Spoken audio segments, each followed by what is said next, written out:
캘리포니아 살다가 타주로 간 사람들의 제일 큰 후회가 캘리포니아 이 날씨를 잊지 못한다고 합니다. 그만큼 캘리포니아는 날씨가 좋습니다. 그러나 이 캘리포니아가 날씨가 좋다 하더라도 이곳에도 비가 오고 바람이 불고 태풍이 있고 그리고 홍수가 나고 이곳에도 가뭄이 있고 참으로 궂은 날이 많이 있습니다. 그러나 이 캘리포니아 날씨를 좋다고 하는 이유는 평균적으로 그래도 사람이 살기에 적합한 날씨다라고 그렇게 생각하고 있는 것입니다. 사실 우리 예일교회가 하나님 보시기에 아름다운 교회로 그리고 주님께 영광을 돌리고 그렇게 하나님 앞에 온전한 교회로 세움을 받기를 간절히 원합니다. 지난 30년 동안 하나님께서 우리 예일교회를 그렇게 지켜주시고 눈동자처럼 머리털까지 세심받으신 하나님이 우리 예일교회를 지금까지 인도해 주시고 보존해 주신 것 참으로 감사드립니다. 정말 저는요 예일교회를 처음에 개척하면서 3가지 결심을 했습니다. 첫째는 뭐냐면 나는 절대로 건물 짓지 않겠다. 근데 이것이 말이 씨가 되어가지고 이 건물도 저희 건물이 아니에요. 그래서 지난 30년 동안 저희 예일교회가 무려 12번씩이나 이사 다니고 김치 냄새가 난다, 어린아이들이 많아지고 사람들의 숫자가 늘어나면 애들이 뭐 공놀이 하다가 유리창도 깨고 기물 파손도 하고 그래서 쫓겨나고 어디까지 쫓겨났는 줄 아세요? 저희 집 안방까지 쫓겨났습니다. 더 이상 갈 데가 없어서 야외 예배를 보면서 비가 주룩주룩 내리는데 그곳에서도 하나님 앞에 예배를 드리는 12번씩이나 교회를 옮겨 다니면서 참으로 어려운 그러한 30년의 세월을 지났습니다. 전들 건물 짓고 전들 멋지게 그렇게 사람들 끌어모을 수 있는 의리의리한 건물을 짓고 싶지 않았겠어요? 제가 그런 능력은 없지만 우리 하나님께서 그런 능력이 없으신 분입니까? 그런데 왜 저는 건물을 짓겠다는 것을 초반부터 포기했는 줄 아세요? 우리가 들림받는데 언제라도 예수님이 오시는데 언제라도 주님이 오신다는데 우리가 정말 말로만 주님 오신다는 거 고대하고 준비하고 그렇게 살 게 아니라 나의 삶이 따라가야 되지 않느냐. 건물 지어놓고 거기다 엄청난 돈을 투자해놓고 그거 가지고 사람들을 끌어모으지만 그러나 정말 우리가 주님이 오신다면 모든 거 다 놓고 가야 되는데 저는요 30년 동안 하나님께서 우리 교회에 건물 주시지 아니하시고 저는요 교회는 사람이 교회지 건물이 교회라고 생각하지 않습니다. 예수님도 빈들에서 그리고 산속에서 언덕에서 광야에서 복음을 전했던 예수님입니다. 예수님은 목 쓰셨어요. 목 쓰셨기 때문에 집을 지으려면 얼마든지 예루살렘 성보다 더 의리의리한 집을 건축을 하실 수 있는 분이신데도 왜 예수님은 목 쓰시면서도 건물 하나 남기지 않았을까요? 그 이유는요 제자를 남기기 위해서. 사람이 바로 교회고 사람이 바로 주님 앞에 세움을 받는 그 사람이 주님께서 교회라고 우리가 바로 교회라고 건물이 보이는 이 건물이 교회가 아니라는 것을 우리는 정말 깨달아야 돼요. 제가 그래서 그거를 정말 깨닫고 나는 건물을 짓지 않겠다. 주님 내가 죽을 때까지 목회를 하면서 정말 사람에게 포커스를 두지 절대로 어떤 보이는 이런 건물에 포커스를 두지 않기를 원합니다. 예수님이 몫으로서 건축물 하나를 딱 남겨놨어요. 그것은 우리 앞에 있는 이 십자가였습니다. 예, 그렇습니다. 정말 우리에게 있어서는요 목사는 죽어야 돼요. 목사는 사라져야 돼요. 예수님만 존귀케 되기 위해서 나는 망해야 되고 그리고 예수님만 흥하게 되고 예수님만 높아진다면 얼마든지 우리 자신을 낮추고 낮출 수 있는 우리 예일교회가 되기를 저는 간절히 원했습니다. 그래서 저는요 권위를 내세우는 것, 목사가 어떤 권위가 있어야 되고 카리스마가 있어야 된다는 것, 주님이 카리스마가 있으시고 주님이 다스리시고 주님이 진리로서 우리 교회의 머리가 되신다면 I willing to die, 정말 내 자신을 내려놓고 죽어야겠다고 그렇게 생각하고 제 자신을 내려놓는 30년의 목회였습니다. 그런데 이것이 한국 사람들에겐 잘 안 먹혀가더라고요. 가부장적인 그러한 사고방식에 사로잡혀 있기 때문에 목사가 어떤 카리스마가 있고 목사가 어떤 능력이 있고 목사가 어떤 그런 것을 나타낼수록 교인들은 벌벌 떨어요. 그런데 사실상 그것이 비성경적이라는 것을 알고 나서 저는요 권위를 내려놨습니다. 목사라고 해서 제가 여러분보다 나은 것이 하나도 없어요. 정말 저를 보호해달라고, 주님 오시는 그날까지 저를 지켜줄 수 있는 여러분이 되어달라고. 이렇게 저는 약한 사람입니다. 정말 부족한 사람입니다. 조금만 칭찬해주면 그냥 구름 위에 올라가가지고 교만해갖고 목에 힘이 들어가고 내가 마치 그런 사람인 것처럼 누가 나 하나 깎아내리면 그냥 그것 때문에 슬퍼지고 며칠 잠 안 오고 밥 못 먹고 하는 저도 여러분과 똑같은 인간입니다. 그래요. 우리는 항상 좋은, 항상 아름다운, 항상 그렇게 보기 좋은 교회가 되어질 수 있기를 간절히 원하지만 그러나 그것은 사실상 어려운 일입니다. 왜냐하면 우리 인간은 약한 인간의 본성을, 인간의 연약한 진흙으로 만들어졌기 때문에 깨지기 쉽고 부서지기 쉽고 상처받기 쉬운 것이 실제적인 우리 인간의 모습입니다. 저는 지난 30년 동안 개척을 하면서 주님 앞에 두 번째 서원을 한 게 있어요. 하나님, 내가 다 담임하고 있는 이 교회가 나의 무덤이 되게 해주세요. 그런데 지난 30년 동안 아슬아슬하게 제가 쫓겨날 수도 있었고 교인들이 한꺼번에 많은 사람들이 나가는 일도 있었고, 그럼에도 불구하고 하나님 한 사람만 나를 목사라고 인정하는 사람이 있다면 그 사람에게 복음을 전하겠습니다. 저희 안방에서 2년 동안 예배를 드렸어요. 믿어집니까? 그렇대요. 10명이라고 하는 그 사람들이 지금도 우리 교회에 남아있어요. 그 10명이라고 하는 사람들은요, 정말 가라고 해도 안 나가더라고요. 그분들이 있었기 때문에 우리 예일교회가 지난 30년 동안 그 풍파와 어려움과 역경 속에서도 견딜 수가 있었던 것입니다. 여러분, 정말 고맙습니다. 목회는 좋은 체 하는 게 아니에요. 그래도 그 사람이 목사라고, 그의 입에서 나오는 그 하나님의 말씀이 진리라고, 그리고 하나님의 말씀만을 온전히 전파하는 그러한 종이라고 인정해 주는 사람이 있어야 목사는요, 목사가 될 수가 있는 것입니다. 예수님은 사실 능력이 많으신 분이에요. 생각해 보세요. 못하실 것이 뭐가 있습니까? 무리를 걸으신 분 아닙니까? 죽은 자를 살리시는 분 아닙니까? 못하실 것이 없는 그 하나님인데도 나사렛에 가가지고는요, 병자 하나 못 고쳤어요. 능력 하나 베풀지 못했어요. 그래서 예수님이 거기서 깜짝 놀랐다고 그래요. 기이 여기시면서 뭐라고 얘기하는지 아세요? 믿음이 없기 때문에 하나님의 역사를 행할 수가 없었다는 거예요. 아니, 예수님이 꼭 사람의 믿음을 그렇게 필요로 한가? 모든 걸 다 하실 수 있는 창조자이신 하나님이. 여러분, 바울이요, 성경의 신약의 과반수를 쓴 사람입니다. 그런데 고린도 교회에 가가지고는요, 완전히 그가 짓밟힘을 당하고 멱살 잡혀가지고 교인들 앞에서 그렇게 창피를 당합니다. 왜 그렇습니까? 목회는요, 사실상 그가 전하는 하나님의 말씀을 하나님의 말씀으로, 그리고 그것을 믿어주고, 그리고 그 말씀을, 이 하나님의 말씀을 같이 따라가고 순종하는 그러한 살아있는 성도들이 있지 아니하면 목회는 될 수 없다는 것을 저는 절감하게 되었습니다. 지난 30년 동안 주님의 은혜로, 주님의 사랑으로 오늘 제가 30년 이 날을 주님 앞에 이렇게 드릴 수가 있게 됩니다. 제가 1984년에 신학교를 졸업하고 그리고 목사 안수를 받고 이제 30년이 되는 날입니다. 참 하나님의 은혜였어요. 이 모두가 하나님의 은혜였어요. 제주도에서 저희 어머님을 따라, 저희 어머님이 전도사였는데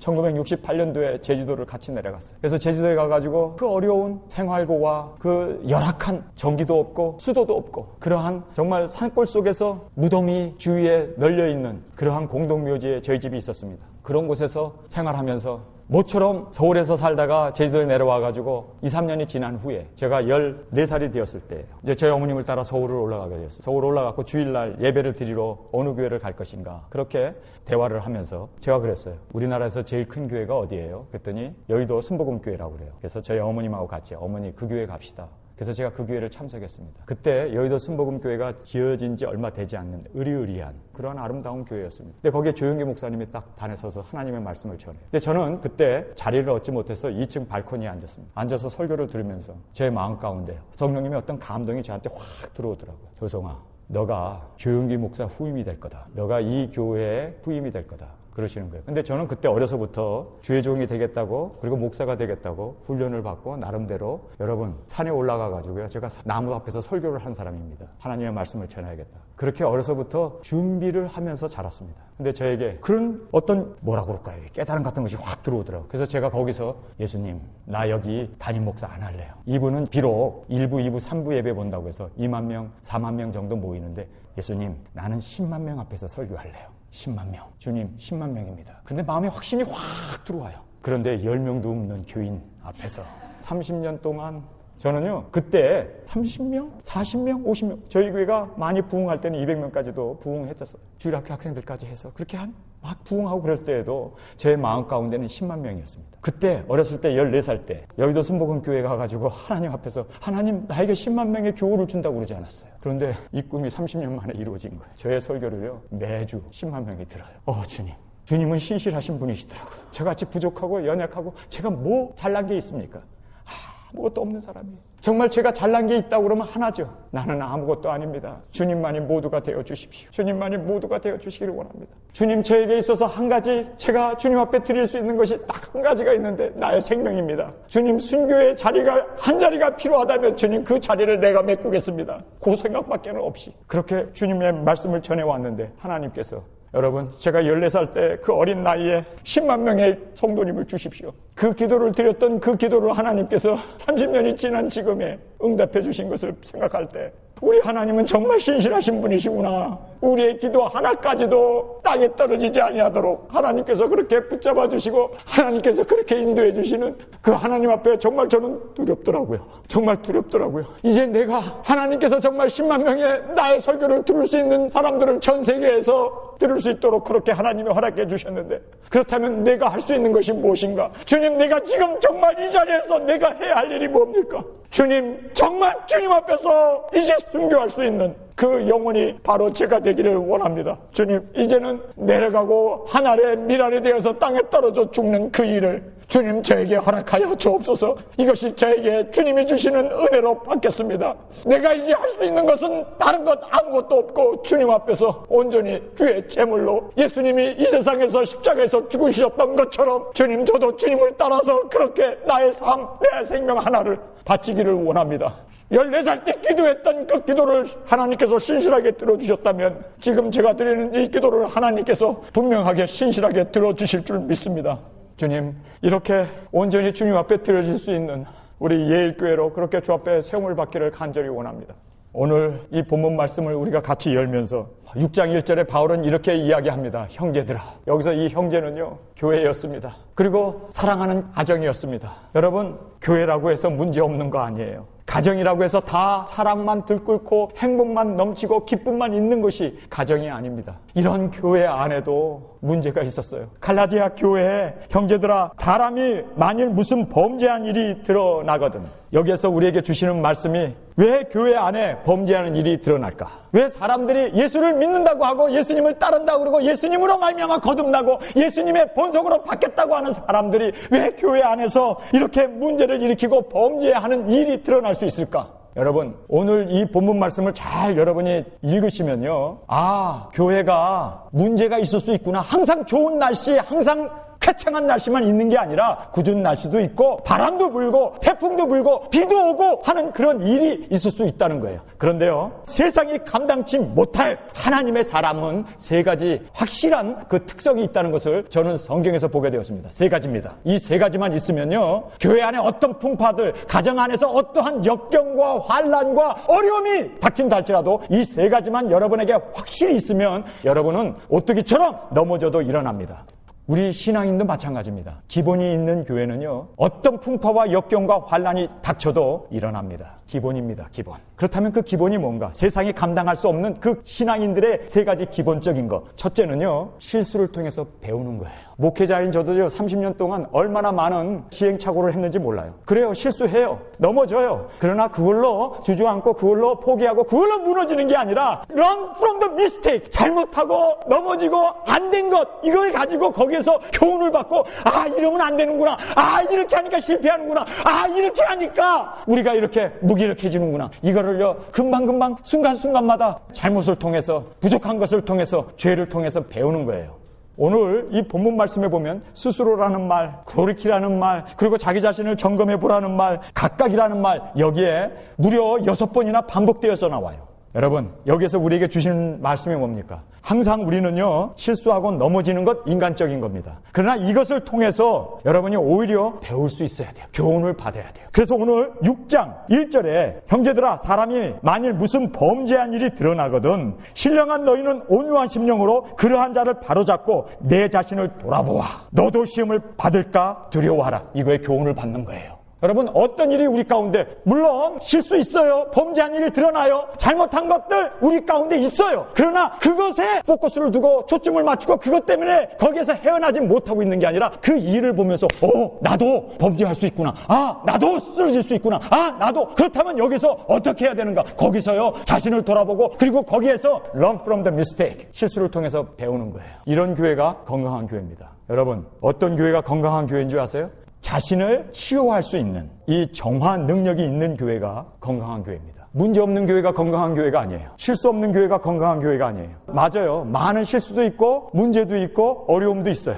그러나 정화 능력이 있는 사람, 바닷물에 엄청난 오물들이 쏟아져 들어오잖아요. 인구가 70억이나 되다 보니까 바다에다가 엄청난 쓰레기가 쏟아져 들어와요. 엄청난 세균들과 엄청난 오물들이 쏟아져 들어와요. 그 냄새나고 대변, 소변 전부가 다 바다로 흘러 들어가잖아요. 그런데 바다가 그 많은 오물들, 70억이 쏟아내는 그 오물들을 어떻게 합니까? 정화하잖아요. 이 정화력이 있으면요, 어떤 어려움과 어떤 역경과 어떠한 우리 가운데 이러한 세균 같은 것들 우리 몸에 침입해 들어와도 우리가 저항력이 있고 그것을 이길 수 있는 면역력이 있으면 건강한 거예요. 마찬가지입니다. 우리 교회라고 해서 문제 없는 게 아니에요. 우리 교회도 싸움이 있고 우리 교회도 다툼이 있고 우리 교회도 경제적으로 어려움과 역경이 있을 수밖에 없어요. 교회니까 사탄이 가만두겠어요? 특별히 주님을 사모하고 주님을 예비하고 주님이 오신다는 걸 정말 간구하는 교회일수록 여러분 사탄의 이 폭풍이 거셀 줄 알아요.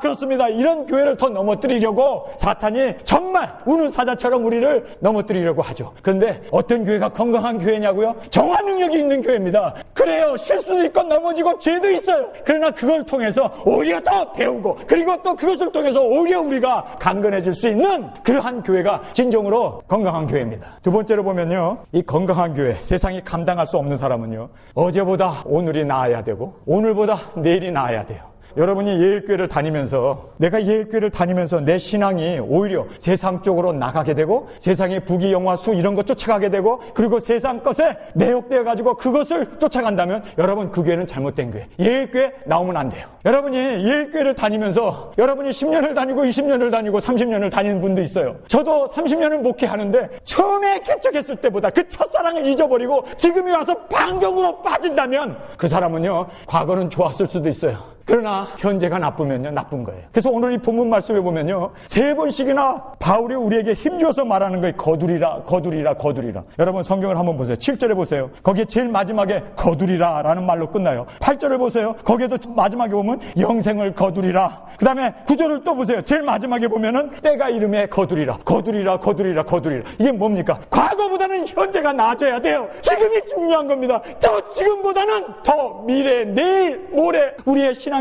미래가 더 아름답고 주님 앞에 유종의 미를 거둘 수 있는 교회가 돼야 돼요. 여러분, 예수님을 따랐던 이 사도들을 보면 말이에요, 정말 형편없는 사람이에요. 누가 큰 자냐 싸우기를 하고 그리고 또 물질에 대해서 탐욕을 갖지도 않나 예수님을 3번씩이나 부인하고 예수님을 배반하는 사람도 있었고, 여러분 예수님의 그 사도들을 보면 형편없었던 사람이에요. 하늘에서 불을 내려서 저기 있는 사람들 다 멸하여 죽여버리라고 그렇게까지 정말 형편없었던 사람이에요. 내가 봐도 예수님 앞에서 어떻게 그런 충고를 할 수 있을까? 주여 그리하지 마옵소서. 어떻게 세상 것을 쫓아가고 그렇게 예수님의 마음을 모를까? 우리가 정말 제자들에 보면 한심한 사람들이에요. 그러나 그들이 예수님을 쫓았을 때 정말 한심했지만 그 한심한 상태에 머물렀습니까? 아니에요. 성령을 받고 나서는요, 죽으면 죽으리라. 정말 주님을 따라서 부활하신 예수님을 전파하기 위해서 자기의 생명을 정말 제물로 드렸던 사람들이에요. 그래요. 과거가 중요한 게 아닙니다. 여러분, 정말 과거는 과거일 뿐입니다. 우리에게 중요한 거는요, 현재예요. 그리고 지금 우리가 더 중요하게 생각하는 것은 미래예요. 나의 신앙이 우리 예일교회에 나오고 하나님의 말씀으로 여러분이 날마다 양육되어지고 개선되어지고 그리고 말씀으로 말미암아 날마다 정화되고 성결하게 돼야 되는데 예일교회에 나오면서 죄를 밥 먹듯이 덮죠? 그러면요, 그 교회는 잘못된 교회예요. 그 교회 다니면 안 돼요. 신앙 팔아먹는 교회예요. 그러면 여러분 정말 예수님 때문에 오히려 내려놓을 수 있어야 되고 예수님 때문에 나의 영광, 나의 건강, 나의 시간, 나의 취미, 나의 좋았던 것 돈까지도 다 예수님 앞에 정말 내려놓을 수 있는 그런 교회가, 그런 신앙의 공동체가 주님 앞에 건강한 교회입니다. 여러분 여기에서 우리에게 주시는 귀한 교훈이 좋아져야 되고 과거보다는 나아져야 되고, 여러분 여기서 나아진다는 이야기가 세상적으로 나아지는, 세상적에서 돈 벌고 세상적에서 출세하고 하는 것을 이야기하는 그러한 제가 기복적인 걸 얘기하는 게 아닙니다. 주님과의 관계예요. 여러분이 예일교회에 나오면서 날마다 주님과에 가까워지고 주님과의 깊은 교제 가운데 그렇게 세움을 받는 교회가 정말 진정으로 하나님이 받으시는 교회고 건강한 교회고 세상이 감당하지 못하는 그런 교회라는 것을 깨닫게 됩니다. 그 다음에 3번째는요, 세상이 감당할 수 없는 그러한 정말 건강한 교회는요, 어려움이 생기고 문제가 생겼을 때 뿔뿔이 흩어지는 교회는, 그거는요 콩가루 집안이에요. 콩가루 교회예요. 어려움이 생겨요. 죄가 드러날 수 있어요. 우리 교우 가운데 뭐 성적인 죄나 여러 가지 경제적인 그러한 일들이 벌어져요. 이랬을 때 문제를 보면요, 더 문제 가운데 뭉쳐야 돼요. 더 결집을 해야 돼요. 어려움이 생길 때 더 주님 앞에 무릎 꿇고 나아갈 수 있는 교회가 건강한 교회예요. 여러분, 가정에 저희 집이라고 해서, 목사 가정이라고 해서 저희 집 사람하고 30여 년 같이 살면서 문제 없었겠어요? 문제 많았어요. 제가 그 이야기를 책으로 써도 아마 상하권 더 나올 수도 있는, 신약 성경보다 더 두꺼운 책이 될 수도 있어요. 저희 집 사람 쓰라고 그러면 한 10권 나올 거예요. 저는 한 2권 쓰지만. 그런데요, 그렇게 많은 역경과 환란이 있었어요. 그런데 어려움이 있으면 오히려 더 결집을 해요. 여러분, 이런 가정은 삽니다. 이런 교회는요, 주님께서 인정해 주십니다. 문제가 없는 교회가 문제가 없는 교회가 아니라 문제가 있을 때 더 모여요. 그날이 가까우면 볼수록 더 모이기에 힘쓰고 더 하나가 되고 더, 여러분, 가정이 그래야 돼요. 자녀로 인해서 문제가 생겼다고 이건 내 속 아니야, 너 속 아니야, 그리고 뿔뿔이 흩어진다면요, 이거는 에덴 동산의 그 사랑의 가정이 깨어져 버리고 에덴 동산에서 쫓겨났고 당신 때문이요, 너 때문이요, 나 때문이요, 그렇게 분리되어지는 그러한 교회가 되어질 수밖에 없다는 겁니다. 어려움이 생겨요? 문제가 생겨요? 죄가 보여요? 그러면요, 정말 건강한 교회는요, 더 목사 중심으로, 더 교우 중심으로, 더 단합하고, 더 모이고, 더 주님 앞에 더 무릎 꿇고 회개하고 통해 자복하면서 주님 앞에 모이는. 여러분, 제가 자녀를 키워보니까 말이에요, 저희 자녀들이 잘못 많이 해요. 엄청나게 잘못 많이 해요. 그럼 제가 야단을 치면요, 이 아이들은요, 나 야단 쳤어? 그리고 집 나가는 놈은 그건 놈이요, 진짜. 그거는 싸가지가 없는 거예요. 그거는 자식이라고 밥 먹여줄 가치도 없는 거예요. 정말 잘못했다고 야단을 쳤는데도 엄마 아파서 엄마 아빠하고 달려드는 그 아이는요, 싸가지가 없는 게 아니라 싸가지가 배가 있는 거예요. 정말 그런 자녀는, 그 가정은 정말 주님이 기감이 되는 가정입니다. 여러분, 이런 가정은 무너질 수 없습니다. 정말 이런 가정이 돼야 돼요. 저는 우리 교회에 범죄가 없고 죄가 없고 그저 나이스하고 좋고 평화로운 거, 저는 그것보다는요, 이런 어려움이 있고 풍파가 있고 정말 힘든 일이 벌어진다 할 때 교인들이 오히려 더 단합하고 더 모이고 이러한 아주 멋진 그러한 교회는요, 세상이 감당하지 못해요. 여러분, 정말 마귀가, 사탄이 우리 신앙인들을 얼마나 박해했어요. 십자가에 매달아 죽이기도 하고 화형을 시키고 사자의 밥을 만들고. 그런데 오히려 신앙인들이 그런 환난 가운데 더 단단해졌나요? 아니면 나 몰라라 신발 벗어놓고 도망갔나요? 정말 더 주님 앞에 매달리고, 주님 앞에 그 환경이 어려울수록 주님 앞에 더 매달리고 하나가 되고 기도해주고, 그래서 주님이 기뻐하시는 그 일을 성취해 나가는 것이 진정한 아름다운 교회의 모습이어야 될 줄 믿습니다. 여러분, 이거예요. 가정이 어려워요? 어려운 거 당연한 겁니다. 이럴 때일수록 더 기도해줘야 되고, 더 붙잡아줘야 되고, 더 사랑해야 되고, 더 주님 앞에 나아가는 우리 예일교회와 여러분의 가정이 되시길 간절히 주님의 이름으로 축원합니다.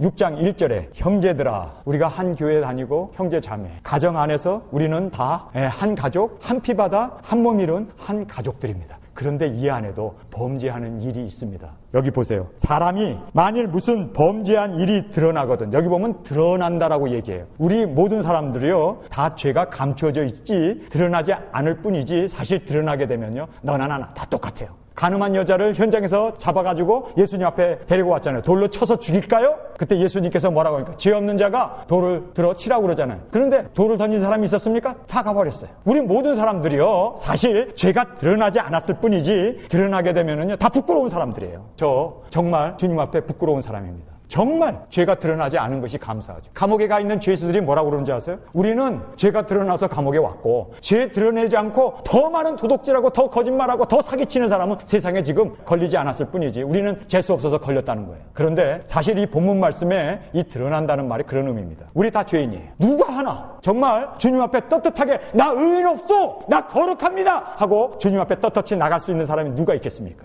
다 우리는 죄인이에요. 드러나지 않았을 뿐이지. 그래서 여기에서 이 드러나거든 이라는 이 말이, 하나님께서요, 용서해 주시고 덮어 주시고 그리고 은혜로 우리를 감싸 주시니까 우리가 살아남았고, 제가 이렇게 단에 서서 30년 동안 주의 복음을 전했지, 저의 비리, 저의 과거 하나만 들통나도요, 아이고 저 사람도 형편없네, 그리고 고개를 설레설레 흔들고 교회 떠날 사람들 많을걸요.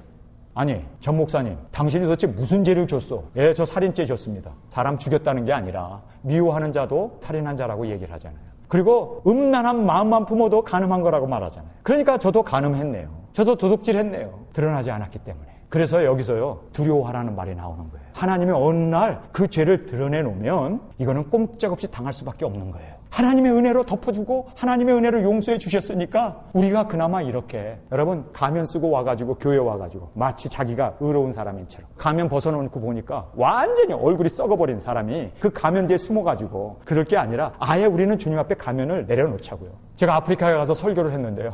회개해야 된다고, 하나님 앞에 우리 자백해야 된다고, 주님만이 우리를 용서해 준다고 그렇게 땀을 흘려가면서 그 아프리카 더위 위에서 힘있게 설교를 했어요. 설교 끝나고 이제 통성 기도를 하는데 어떤 자매 하나가 애를 얻고 올라온 거예요. 강대상에 올라온 거예요. 그리고 마이크를 딱 잡더니, 여러분, 내가 지금 얻고 있는 이 아이가 옆집 사람하고 간음해가지고 간통해갖고 난 아이예요. 그리고 막 울면서 그리고. 근데 저는요, 거기서 가슴이 털컥한 거예요. 여기 남편도 와 있을 테고, 시어머니도 와 있을 거고, 시동생들도 다 와 있는데, 이 아이가 간음해가지고 난 아이라고 얘기해버렸으니 그 남편이 가만두겠냐고. 에? 큰일 날 일이 아니에요. 나는 그래서 막 겁이 나, 하나님. 그랬더니 이 자매가 거기서 뭐라고 그러는지 아세요? 내가 숨길 수 있었어요. 얼마든지 가면 쓸 수 있었어요. 그러나 내가 하나님 앞에 가면을 쓸 수 없었고, 하나님 앞에 정직한 것만이 구원을 받고 하나님의 나라 갈 수 있기 때문에 나는 죄를 자백합니다. 이 아이는 간음해서 난 아이입니다. 그런데요, 정말 이 자매 이야기를 들으면서 저희가 머리 가운데 팍 들어온 게 뭔지 아세요? 이 자매는 정말 구원받아. 하늘나라가 있는 걸 정말 믿는구나. 자기가 이혼을 당하고 이 아이와 함께 사생아로 이제는 모든 사람 앞에 저 간음한 여자 중 글씨를 쓰고 일생 살아야 되는데 그래도 좋다 이거. 나는 하늘나라 간다면 끝까지 가면 쓰고 얼마든지 의로운 것 숨길 수는 있어도 정말 하나님 나라 간다고 그러면 내려놓겠다는 거예요. 내가 만약에 이거를 드러내놓지 않으면 하나님 앞에서 내가 이거 숨길 수 있는 것도 아니고 하나님이 바보입니까? 하나님을 속일 수 있습니까? 속일 수 없는데 우리 많은 인간들은요, 하나님을 두려워하지 않아요. 하나님이 여러분의 죄악을 드러내놓기 전에 다윗처럼 자기의 죄를 아예 자복해버리고, 여러분 시편에 보세요. 자기가 잘못한 거에 대해서 얼마나 그가 통해 자복하는가. 내 죄가 천하만상에 드러나고 성경에 자기의 죄악이 쓰여진다 할지라도 내가 구원받는 게 낫지. 이거 숨겨놓고 사람들 앞에서는 거룩한 척하면서 가면 쓰고 사람들 앞에서는 잘난 척하면서 그러면서도 하나님 앞에 천국 가겠다고 하는, 저는요, 천국을 얻기 위해서라는 내가 죄인이 되고 내가 정말 숨겨진 모든 나의 죄까지도 다 드러나고 전부 다 드러나도 내가 세상에서 매장이 된다 할지라도 하늘나라를 얻을 수 있다면요, 그것보다 더 귀한 축복은 없는 줄 알아요. 그래서 바울은요, 사도행전에서 4번이나 자기가 스데반을 죽인 그 기억을 얘기하잖아요. 왜 그렇습니까? 왜 4번? 그거 숨길 수 있는데 왜 사도행전에서 4번씩이나 얘기해요? 왜? 자기는요, 부끄러운 자로 그렇게 세움을 받는다 할지라도 사람들이 나를 어떻게 평가하든 간에 그것이 중요한 게 아니라 주님이 나를 용서해 주시고 하나님의 자녀로 받아주시는 그 은혜가 있다면 정말 우리는 우리 자신을 죄인으로 내려놓을 수 있는 현대인들이 말이에요, 얼마나 가면을 잘 쓰는지 몰라요. 정말 가면을 쓰고 있는 한 여러분은 하나님을 속이고 얼마든지 속일 수 있다고, 아내도 속일 수 있고 자식도 속일 수 있고 친구도 속일 수 있고 교우도 속일 수 있고 목사도 속일 수 있다고 생각하지만 하나님이 속습니까? 하나님이 속느냐고요. 여러분 한번 성경을 보시기 바랍니다. 6장 7절입니다. 스스로 속이지 말라. 하나님은 만유리 여김을 받지 아니하시리나니 사람이 무엇으로 심든지 그대로 거두리라. 여기서 보면요, 하나님을 속일 수 없다는 거예요. 왜 속일 수 없다고 바울은 이야기합니까? 하나님이 바보냐는 거예요. 하나님이 바보입니까? 하나님이 인간입니까? 인간은 속일 수 있죠. 그러나 하나님은 속일 수 없다는 거예요. 그래서 심은 대로 거두게 되는데 하늘나라의 문턱에 가가지고 우리의 죄악이 드러나서 부끄러워 그렇게 숨어 피하고 살 것이 아니라 지금 드러내놓자고요. 주님 앞에서 나 죄인이라고 그렇게 이야기하고 하루를 살더라도 떳떳하게 하나님께서 숨겨놓고 썩을 대로 썩어 있는 냄새가 팍팍 나는 그러한 썩은 자리에서 여러분 이제 일어나셔야 할 때가 되지 않았습니까? 하나님이 드러내놓으시기 전에 여러분 스스로 드러내놓으시고 여러분 스스로 자백하고 여러분 스스로, 그래서 성경에 나와 있는 대로 만일 무슨 범죄한 일이 드러나거든, 여기서 이 드러난다는 말은요, 카우트, 잡아낸다는 뜻이에요. 하나님께서 우리 교회 안에서 본보기로 딱 잡아내서 그 죄를 만천하에 드러내요. 왜 그렇습니까? 이것이 바로 드러낸다는 의미입니다. 왜 우리 가운데 그러한 죄를 드러낼까요? 왜 우리에게? 그 이유는요, 모든 사람들에게 하나님의 살아계시고 심판자이신 하나님 앞에 두려워하라고, 두려움입니다. 우리가 하나님을 경외할 줄 알아야 돼요. 우리 현대인들은요, 하나님을 너무나 사랑의 하나님.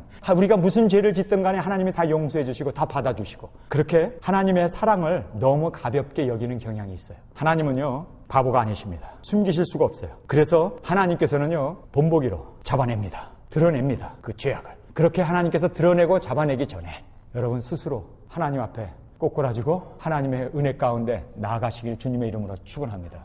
그래서 여기에서 범죄한 일이 드러나거든 신령한 너희는 이렇게 이야기합니다. 여러분 아무나 비판하면 안 돼요. 교회에 그런 어떤 죄악이 드러났다 이거예요. 우리의 비리가 드러났다 이거예요. 그동안 그렇게 숨겨놨던 그런 일들을 하나님께서 들춰낸 거예요. 그랬을 때 우리 예수 믿는 사람들은 이 사람이 이렇군 저렇군. 성경에서는요, 신령한 자가 판단을 하게 되어 있습니다. 아무나 판단하는 게 아니에요. 교회 안에 장로님들이 또 우리 집사님들이 같이 모여서 그 문제를 기도하고 심사숙고하면서 이 문제를 풀어나가야 돼요. 여기 보면 신령한 너희는 이라고 이야기합니다. 여기서 이 신령하다는 이 말은요, 우리에게 주는 귀한 교훈이 있습니다. 아무나 하면 안 된다는 거예요. 교회에 어떤 이러한 비리가 드러났을 때, 문제가 생겼을 때 아무나 하면 안 되고 신령한 사람들이 해야 돼요. 여러분, 예수님께서 너희가 하는 그 비판으로 너희가 비판을 받으리라고 말해요. 너희가 판단하는 그 판단으로 너희가 판단을 받는다. 너희가 헤아리는 그 헤아림으로 너희가 그 헤아림을 받는다고 얘기해요. 그래서 예수님이 뭐라고 합니까? 비판하지 말라는 거예요. 판단하지 말라는 거예요. 그런데 복음서에서 보면은 제일 많이 비판하고 제일 많이 판단한 사람이 예수님이요. 복음서 보세요. 매장 나와, 매장. 판단하지 말라며. 예수님은 판단하지 말라고 그러는데 왜 판단을 해? 왜 자신은 말한 대로 안 살아? 신령한 자가 판단하게 돼 있는 거예요. 여러분, 교회 안에 문제가 생기면요, 기도 제일 많이 한 하나님의 인도함을 받고 말씀 위에 서 있는 사람이 판단하게 되어 있습니다. 우리는 그냥 잠잠히 입 다물고 있어야 돼요. 오늘의 본문의 말씀이 그겁니다. 괜히 내가 쭈시고 저렇게 쭈시고 막 이래가지고 분란을 일으키면요, 그건 안 돼요. 신령한 자가. 여기 보니까 신령한 너희는 두 번째로 나오는 말씀이 온유한 심령으로 라고 말하고 있습니다. 여러분, 제가 일생 지금 57세인데 57년을 살면서 가만히 저의 삶을 돌아보면요, 가장 후회스러운 일이 뭔지 아세요? 즉흥적으로 반응했던 일에 대해서 굉장히 후회해요. 굉장히 마음 아파. 지금도 그것만 생각하면 식은땀이 나고 눈에서 눈물이 납니다. 여러분, 즉흥적으로 무슨 일이 터지면 즉흥적으로 그것을 대응하려고 하지 말아야 돼요. 제가 말을 많이 하고 빨리 하는 사람이기 때문에 자칫 잘못하면 빨리 반응을 해버리는 거예요. 그 죄악을 보게 되면 빨리 반응해버리는 거예요. 그런데 이 죄악을 보게 됐을 때 성경에서 뭐랍니까? 온유한 마음이 들 때까지 기도해야 된다는 거예요. 그래서 성경에 보면 평정심을 가질 때까지 기도하고 온유한 마음이 된 후에, 그래서 저는요, 무슨 일이 막 벌어져갖고 생기게 되면 이 문제를 오늘 결정하지 말자. 하루 자고 주님 앞에 맡기고 기도하고 그리고 며칠이 지난 후에, 여러분, 생김치가 독이 있잖아요. 묵혀둬야 돼요. 그래야 맛이 제대로 나요. 마찬가지입니다. 무슨 일이 터지면요, 즉흥적으로 그 문제를 해결하려고 했었을 때 항상 저는 실패했더라고요. 항상 부끄럽더라고요. 그래서 무슨 일이 터지면요, 이거를 좀 묵혀두세요. 온유한 마음이 들 때까지, 평정심이 들 때까지. 절대로 여러분이 평정심이 들지 않았을 때 그 문제를 해결하려고 나오면 백중백발 여러분이 감정으로 빠져가지고 그 문제를 해결하지 못합니다. 묵혀두세요. 그냥 담아두세요. 하나님께 내어 맡기고, 하나님, 나에게 평정심을 주세요. 나의 마음 가운데 정말 평강의 마음이 들 때까지 이 문제를 내 마음에 그냥 입에 담아두고 입으로 그 결정을 그리고 선택을 유보하라는 겁니다. 그래서 너희는 온유한 심령으로 그러한 자를 바로잡고, 여기서 보면 이 바로잡는다는 이 말이 성경에 보면요, 부러진 뼈 그냥 놔두면은 그 부러진 그대로 놔뒀기 때문에 굳어버리면 그 뼈를 다시 교정할 수가 없습니다. 뼈가 부러지면요, 아프더라도 그거를 빼가지고 서로 이거를 맞춰서 집어넣어야 돼요. 교정을 해야 합니다. 지금 여기에서 바로 잡고라는 말이 뼈를 바로 잡는 그런 의미로 성경은 우리에게 말씀해주고 있습니다. 요즘 월드컵을 하는데 사람들이 막 열광을 하죠. 그 이유가 뭐냐면 항상 승패가 결정이 돼요. 하긴 비기는 경우도 있지만 어쨌든 승패 벌어집니다. 그래서 사람들이 이기기 위해서 손에 땀을 쥐면서 이기라고 응원을 하고, 그리고 이기라고, 지면 안 되니까 그렇게 난리를 치죠. 그런데 여러분, 이거는 세상의 스포츠, 세상의 모든 일은요, 성공과 실패자로 나뉘어야 돼요. 그러나 성경에서는 윈윈입니다. 나도 이기고 범죄한 사람도 이기고. 그래서 잡아주고 뿐만 아니라 잡아줄 뿐만 아니라 또 내 자신을 돌아봐야 돼요. 나도 이렇게 얼마든지 하나님이 나의 죄를 들추어낼 수가 있겠구나. 사람들 앞에 적나라하게 드러날 수가 있겠구나. 그래도 나는 하나님 앞에 이렇게 적나라하게 드러나기 전에 주님 앞에 꼬꾸라지고 회개하고 자복하고 그리고 주님 앞에서 치유함을 받는, 여러분, 부러진 상태로 그냥 놔두게 되면요, 부러진 상태로 그냥 굳어버리면 여러분 영원한 불구자가 되고 맙니다. 바로 잡아줘야 돼요. 부러진 사람은요, 스스로를 못 잡아줘요. 살이 빠지면 자기 스스로 이걸 넣지 못하는 거예요. 치료를 안 하니까 점점 자꾸 빠지는 거예요. 그렇지 않으면 다른 사람이 와서 도와줘야 되고, 그렇지 않으면 하나님이 와서 개입을 해요. 그러면 이거 더 큰 문제예요. 여러분, 스스로가 문제가 생겼을 때 스스로 해결할 수 있는 정화 능력을 가져야 돼요. 우리 교회 안에도 문제가 터지면 우리끼리 그 문제를 해결할 수 있는 그런 정화 능력이 있어야 돼요. 그래서요, 우리 안에 이런 문제가 생겼을 때 우리 스스로를 치유할 수 있는 이 정화 능력을 가져야 돼요. 또 여기서 보니까 바로 잡고 그다음에 내 자신을 돌아보아, 이겁니다. 무슨 일이 벌어져도 우리는 거기에서 교훈을 받을 수 있어야 돼요. 우리가 형제의 죄를 봤을 때 내 죄를 돌아볼 수 있어야 돼요. 그리고 내 죄를 돌아볼 뿐만 아니라 하나님이 정말 무서운 분이로구나. 하나님 우습게 알다가는요 정말 큰 코 다칩니다. 하나님을 두려워해야 돼요. 제가 여러분에게 하나님을 두려워하라는 이 이야기가 겁주려고 하는 것이 아니라는 걸 아시죠? 제가 정말 여러분을 사랑해서 두려워하라는 이야기 한다는 걸 여러분 아시죠? 하나님 두려워해야 돼요. 여기서 경휼히 여긴다는 이 말이요, 하나님은 업신여기는 거예요. 하나님은요 절대로 업신여김을 당하시는 분이 아닙니다. 한두 번 업신여기는 것, 사랑으로 용서해 주죠. 그러나 어느 날 채찍이 들었을 때 여러분은요 꼼짝없이 모든 천하에 여러분의 비리와 심판이 있다는 것을 알아야 됩니다. 정말 두려워해야 돼요. 하나님의 이 사랑 자꾸만 이야기하지만 그러나 그 사랑 안에는요 사랑하기 위해서 자기 독생자 예수님이 죽어야 했던 겁니다. 여러분 이게 무서운 겁니다. 정말 하나님이 우리를 사랑하시기 때문에 공의가 있어야 한다는 거예요. 근데 그 공의는 우리에게 있어서는 심판입니다. 하나님 절대로 여러분 업신여기면 안 돼요. 그래서 우리 자신을 돌아보고 그리고 성경에 말한 대로 우리도 이런 시험을 받을까 두려워하라는 거예요. 여러분 우리가 이렇게 날마다 내 삶을 주님 앞에 돌아보면서 회개하면서 내가 지금 꼬꾸라지고 지금 회개하지 않으면 주님 앞에 우리는 심판을 받게 되고 주님 앞에 칭찬받는 자로 세움을 받을 수 없다는 걸 알고 정말 오늘 이 본문 말씀 그대로 세상에 벌어지는 이 모든 사태들을 볼 때마다 우리 자신을 돌아보고 주님 안에서 항상 경건하게 주님 안에서 항상 거룩하게 그렇게 사는 저와 여러분의 삶이 되시길 간절히 주님의 이름으로 축원합니다. 우리 다 같이 일어나 기도드리겠습니다. 하나님 아버지, 지난 30년 동안 하나님께서 우리 예일교회를 사랑해 주시고 인도해 주시고 지금까지 주님의 은혜로 우리가 이렇게 주님 앞에 멋진 교회로 영광 돌리며 살아왔습니다. 주님, 이 은혜가 주님이 오시는 그날까지 연속적으로 그 은혜만이 풍성하게 나타날 수 있는 우리 예일교회가 되어지기를 간절히 원합니다. 오늘 특별히 우리가 주님 앞에 나와서 이렇게 찬양을 드리며 예배를 드리며 말씀을 통하여 교회라고 해도 가정이라고 해도 문제가 있을 수밖에 없고 사람이 사는 곳이기 때문에 냄새가 날 수밖에 없습니다. 그러나 우리가 오히려 이러한 어려움을 통해서 배우게 하시고 우리 자신을 돌아보게 하시고 주님을 더욱 아버지 하나님 경외하는 마음으로 두려워하는 마음으로 주님을 섬기며 살아갈 수 있는 저희들의 삶이 되어지게 하여 주옵소서. 주의 살과 피를 대한 저희들, 이제 내 몸은 나의 것이 아니요 나의 피는 나의 것이 아니요 예수님이 죽으시고 대신하여 우리 안에 사시는 주님, 이제 이 몸 주님이 오시는 그날까지 주님을 뵙는 그 순간까지 주의 것으로 주님이 원하시는 그 사명 따라 하나님의 나라를 위하여 사셨던 예수님처럼 많은 사람들의 영혼을 구원하며 사랑을 전하며 진리를 나타내며 그렇게 주님처럼 작은 예수로 살아갈 수 있는 저희들의 심장, 저희들의 피, 저희들의 몸이 되어질 수 있기를 우리 주 예수 그리스도의 이름으로 간절히 축원하옵나이다. 아멘. 주님 다시 오실 때까지 나